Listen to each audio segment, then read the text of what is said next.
வீட்டில் வந்து அடுப்பு எரிஞ்சிருக்கு, விளக்கேற்றி இருக்காரு. எங்களை மாதிரி ஆர்டிஸ்ட் எல்லாரும் கம்ப்ளைண்ட் இருக்கு. ஆனால் ஒரு கம்ப்ளைண்ட் இல்லாத ஒரே நடிகர் வந்து தமிழ்நாடுன்னு சொல்றோம். இந்தியாவிலே இவர் வந்து எனக்கு தெரிஞ்சு உலக நாயகன் வந்து கேப்டன் விஜயகாந்த் தான். நான் உங்க வீட்டு பிள்ளையா நான் சொல்றேன், உன்னோட படத்துல எப்பயாவது நானும் நீயும் சேர்ந்து நடிக்கணும்னு உனக்கு ஆசை இருந்தா நான் வரேன். நான் உனக்காக கேப்டன் அண்ணன் எப்படி வந்து ஒரு பிளாட்ஃபார்மா என்ன நீ பயன்படுத்திக்கிறதுக்கு உனக்கு ஆசையா இருந்தா நான் இருக்கேன் உனக்காக. நமது தென்னிந்திய நடிகர் சங்க பொதுச் செயலாளர் திரு விஷால் அவர்கள் வந்து இங்க புகழஞ்சலி செலுத்துமாறு அன்புடன் கேட்டுக்கொள்கிறோம். இந்த சாமி விஜயகாந்த் அண்ணன் வாழ்ந்த பூமியில வாழ்ற ஒரு மனிதனா, இந்த கலைத்துறையில ஒரு மேதாவி, ஒரு நடிகர், கேப்டன் விஜயகாந்த் நடித்த அதே கலைத்துறையில் ஒரு நடிகனா, கேப்டன் விஜயகாந்த் அண்ணனோட ரசிகனா, கேப்டன் அண்ணன் ஏங்கிட்டு இருந்த தலைவரா இந்த நடிகர் சங்கத்தில் நானும் ஒரு உறுப்பினரா, ஒரு பொதுச் செயலாளரா இன்னைக்கு, அது போக அவரோட கட்சி, இது நான் வந்து வெளிப்படையாக சொல்கிறதுல எனக்கு எந்த தயக்கம் இல்லை. எனக்கு கொடுத்த தைரியம் அவர் தான். தேமுதிக கட்சிக்கு வாக்களித்த வாக்காளராக எல்லா வகையிலையும் நான் உங்களுக்கு இங்கிட்டு வந்ததுக்கு நான் நன்றி தெரிவிச்சுக்கிறேன். அதான் நிறைய பேர் சொன்னது மாதிரி இறந்ததுக்கு அப்புறம்தான் அவர் சாமின்னுவாங்க. வாழும்போதே சில மனிதர்கள் தான் அந்த பேர் வாங்கக்கூடிய ஒரு விஷயம். வாழ்ந்துட்டு இருக்கும்போதே அவர் சாமி அப்படின்னு பார்த்து வியந்து பார்த்த அத்தனை பேர் வெறும் சினிமா துறை மட்டும் இல்லை. இந்த அவர் அந்த ஏவியில் நீங்கள் பார்க்கும்போது யார் வந்தாலும் பட்னியாக போகக்கூடாது. அவர் அலுவலகத்துக்கு வந்த யாராக இருந்தாலும், அது சினிமா துறை சார்ந்தவங்க. நான் கேள்விப்பட்டது என்னென்னா, அசிஸ்டன்ட் டைரக்டர்ஸ் அப்போது ரொம்ப கஷ்டப்படுற அசிஸ்டன்ட் டைரக்டர்ஸ் வந்து அவர் ஆஃபீஸ்க்கு வந்தால் 3 வேளை சாப்பாடு போடுறதுக்கு ஒரு இடம் இருக்குன்ட்டு எல்லா உதவி இயக்குநர்களுக்கும் ஒரு பலம் இருந்தது. ஏன்னா அப்போது வாய்ப்பு தேடிட்டு இருக்கும்போது அவங்களுக்கு சாப்பாடு, உணவு தேவையில்லை. அது அவர் மனசில் இருந்து எல்லாருக்கும் சாப்பாடு சரிசமமாக இருக்கணும். படப்பிடிப்பில் சாப்பாடுன்ற விஷயத்தில் வந்து எந்த பாரபட்சம் பார்க்கக்கூடாதுன்ற வகையில் எங்களை மாதிரி இளைஞர்களை ஊக்கப்படுத்தின ஒரு சாமி வந்து விஜயகாந்த் அண்ணன். அவர் பாதையில் அப்படி பண்ணணுன்ற விஷயத்தில் நாங்களும் அந்த அந்த முயற்சியில் ஈடுபட்டோம். விஜயகாந்த் அண்ணன் மறைவு அப்போ இருந்திருக்கணும், கூட இருந்து நாங்கள் அந்த மரியாதை செலுத்திருக்கணும். அந்த நேரத்தில் நானும் ஊரில் இல்லை, கார்த்தியும் ஊரில் இல்லை. முதல்ல அந்த குடும்பத்துக்கு நான் மன்னிப்பு கேட்டுக்கிறேன். நான் சண்முக பாண்டியன்கிட்ட நான் ஒரே ஒரு விஷயம் நான் சொல்லிக்க விருப்பப்படுறேன். கேப்டன் நான் வந்து உங்களுக்கே தெரியும், நிறைய நடிகர்களுக்கு வந்து மேலே வர்றதுக்கு ஒரு தூணாக இருந்திருக்காரு. எது பற்றியும் யோசிக்கல, காசு வாங்கலை, காசு கொடுத்தாலும் வாங்கியிருக்க மாட்டார். ஆனால் அன்னைக்கு பண்ணணும்னு அவசியம் கிடையாது. ஆனால் அந்த நடிகர்களுக்கு வந்து ஒரு பிளாட்ஃபார்மாக இருந்து பரவாயில்ல, அந்த பசங்க வளரட்டும் அப்படின்னு சொல்லி அவர் ஒரு வாய்ப்பு கொடுத்தாரு. நான் உங்கள் வீட்டு பிள்ளையா நான் சொல்கிறேன், உன்னோட படத்தில் எப்பயாவது நானும் நீயும் சேர்ந்து நடிக்கணும்னு உனக்கு ஆசை இருந்தால் நான் வரேன். நான் உனக்காக ஒரு படத்தில் நான் உனக்காக அதே மாதிரி கேப்டன் அண்ணன் எப்படி வந்து ஒரு பிளாட்ஃபார்மாக அமைச்சு கொடுத்தாரோ, என்ன நீ பயன்படுத்திக்கிறதுக்கு உனக்கு ஆசையாக இருந்தால் நான் இருக்கேன் உனக்காக. கண்டிப்பாக இது வந்து வெறும் வார்த்தையால் நான் சொல்லலை. நீ எப்போ நீ சொல்கிறியோ அது ஒரு நல்ல திரைப்படமாக நான் வந்து உன்னோட கூட இருந்து ஒரு தூணாக இருந்து நீ இதே மாதிரி அப்பா மாதிரி ஒரு பெரிய ஸ்தானத்துக்கு வரணுன்றது என்னோட ஆசை. அது நான் பரிகாரமாக நான் நினச்சிக்கிறேன். ஏன்னா எனக்கு என்னமோ தெரில, இவர் வந்து பார்க்கும்போதெல்லாம்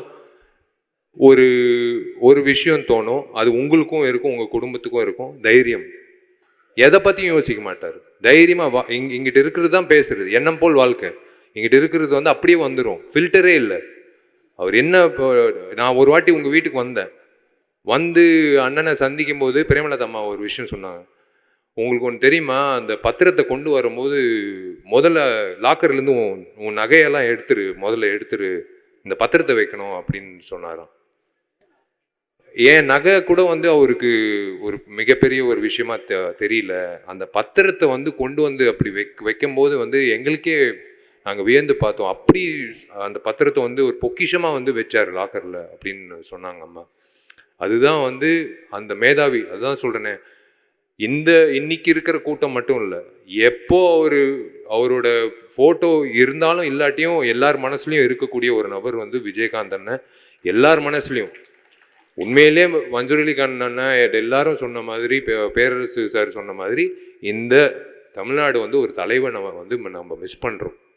ஒரு தமிழ்நாட்டில் ஒரு தலைவனை மிஸ் பண்ணுறோம். கேப்டன் அண்ணன் வந்து இந்த நடிகர் சங்கத்தை எப்படி மீட்டு எல்லோரையும் ஒரே குடும்பம் அப்படின்னு நம்பி கொண்டு வந்து அந்த ஒரே உணர்வோட, ஏன் எல்லாரும் இப்படி மனசார பேசுகிறாங்கன்னா, அவர் அப்படி எல்லாரும் பார்த்ததுனால தான். சும்மா வந்து பேசணும்னு அவசியமே கிடையாது. இங்கிட்ட இருக்கிற அத்தனை பேர் வாய்ப்பு கொடுத்து பேசின அத்தனை பேர் வந்து மனசார பேசுகிற காரணம் வந்து அவர் அப்படி வந்து அவரை பார்த்துக்கிட்டாங்க. ஒரு தம்பியா, ஒரு எல்லாரையும் ஒரு சரிசமாக பார்க்குற நபர்கள் நம்ம சினிமாவில் வந்து பார்க்க முடியாது. நான் ஓப்பனாக சொல்கிறேன், ஈகோன்ற விஷயம் எல்லாருக்கும் இருக்கும். ஆனால் ஈகோ இல்லாத மனிதர்கள் ரொம்ப ரொம்ப குறைவு சினிமாவில். அதில் ஒரு முன்னுதாரணமாக இருக்கிறவர் வந்து கேப்டன் விஜயகாந்த். அவரோட போக்கு, அவர் வந்து எந்த தயாரிப்பாளரும் நஷ்டம் அடையக்கூடாது.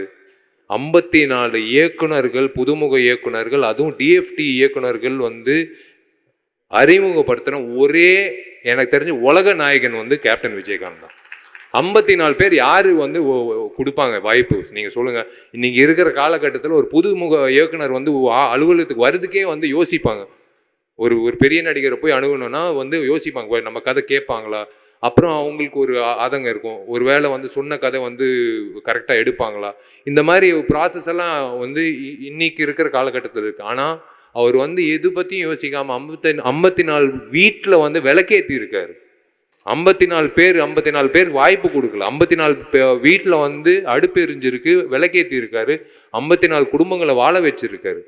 அந்த மாதிரி ஒரு is given such a great contribution to இந்த சினிமா. இது வந்து வெறும் நம்ம தமிழ்நாடு இல்லைங்க, இந்தியாவுக்கே வந்து பெருமை செலுத்தக்கூடிய ஒரு மனிதர் இவர், ஒரு நடிகர். இது வந்து இன்னைக்கு வந்து தமிழ்நாடுன்னு சொல்கிறோம். இந்தியாவிலே இவர் வந்து பண்ண சாதனை வந்து எந்த நடிகரும் பண்ணதே இல்லை.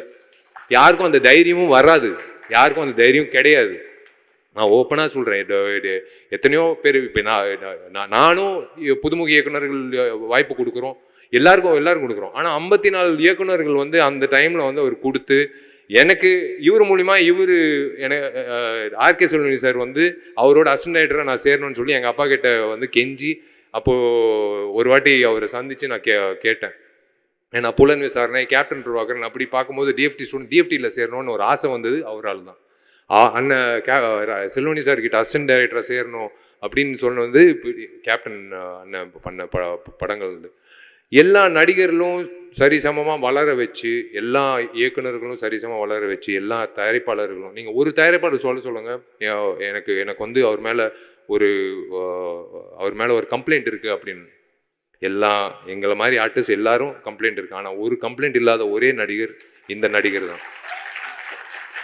எந்த கம்ப்ளைண்ட்டும் கிடையாது, எந்த சங்கத்திலையும் எந்த கம்ப்ளைண்ட்டும் கிடையாது.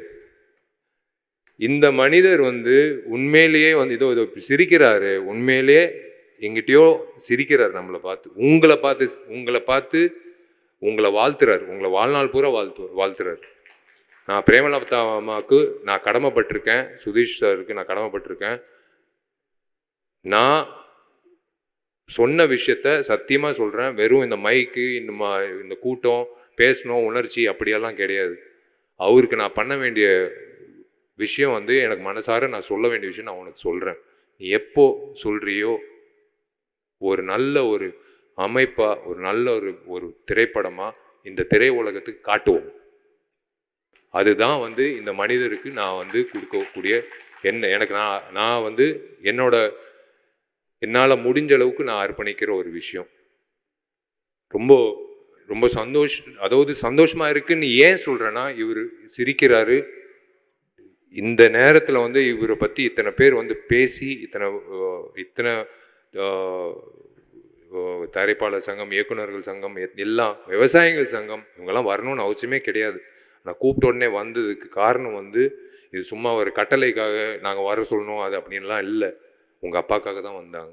நாங்கள் கூப்பிட்டதுனால இல்லை, உங்கள் அப்பாவோட ஃபோட்டோ வச்சு நாங்கள் கீழே போட்டோம் நடிகர் சங்கம் உங்களை அழைக்கிறது. ஆனால் கீழே நடிகர் சங்கம் பார்க்கல, ஏன்னா அவர் தான் உருவாக்குனார் நடிகர் சங்கம். மேலே இருக்கிற அந்த ஃபோட்டோ பார்த்து தான் எல்லாரும் வந்திருக்காங்க. ஸோ அந்த வகையில் வந்து கண்டிப்பாக இந்த சாமி வந்து மேற்கொண்டு இந்த கலைத்துறைக்கும் சரி மக்களுக்கும் சரி உங்கள் சார்பாக வந்து கண்டிப்பாக வந்து அந்த நற்பணிகள், அந்த நல்திட்டங்கள், நல்ல விஷயங்கள் மேற்கொண்டு நடக்கும்ன்றது நான் நம்புகிறேன். நீங்கள் எல்லாரும் நல்லா இருக்கணும், நீங்கள் 2 பேரும் நல்லா இருக்கணும். அம்மா ஆரோக்கியத்தை பார்த்துக்கோங்க. சுதீஷ் சார் பக்கபலமாக இருக்கார். I am always there for you. God bless you மா.